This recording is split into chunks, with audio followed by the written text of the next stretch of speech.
Heal friends, welcome to my channel with a new story.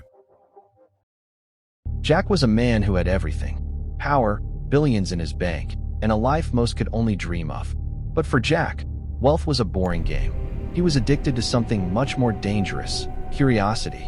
One rainy morning, a headline caught his eye. A story about a cabin deep in the Blackwood Forest. A place the locals refused to talk about. A place that supposedly appeared and disappeared with the fog. While others saw a ghost story, Jack saw a challenge. He didn't just want to know the truth, he wanted to own it. Within 24 hours, the land was his.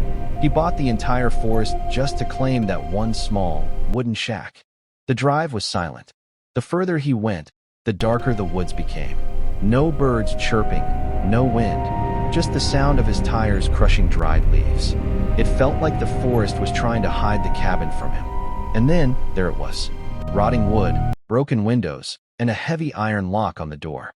It looked like a grave standing upright. Jack stepped out, his heart racing not with fear, but with an obsession he couldn't control. The air inside was cold, colder than the forest outside. It smelled of wet earth and old secrets. Jack's flashlight sliced through the thick dust. Every step he took on the wooden floor felt like a warning from the house itself. He began his investigation. In the kitchen, he found a plate of food. It wasn't rotten. It looked like someone had just sat down to eat 50 years ago. There were strange symbols carved into the walls, languages that didn't belong to any known civilization. He found a leather-bound journal. He flipped through the pages, empty, until the very last page. There, in fresh black ink, was his own name, Jack, and below it, a date. Today's date, followed by a time, 11:59 p.m.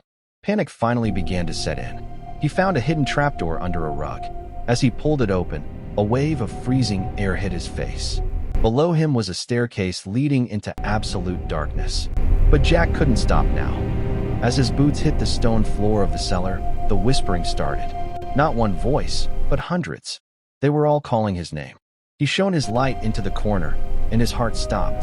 There sat a man, dressed exactly like him, with his back turned. The figure slowly turned around. It was Jack, but it wasn't him. The eyes were hollow, glowing with an ancient hunger. The last thing Jack heard before the darkness took him was his own voice whispering, "Welcome home, Jack. We've been waiting for a long time."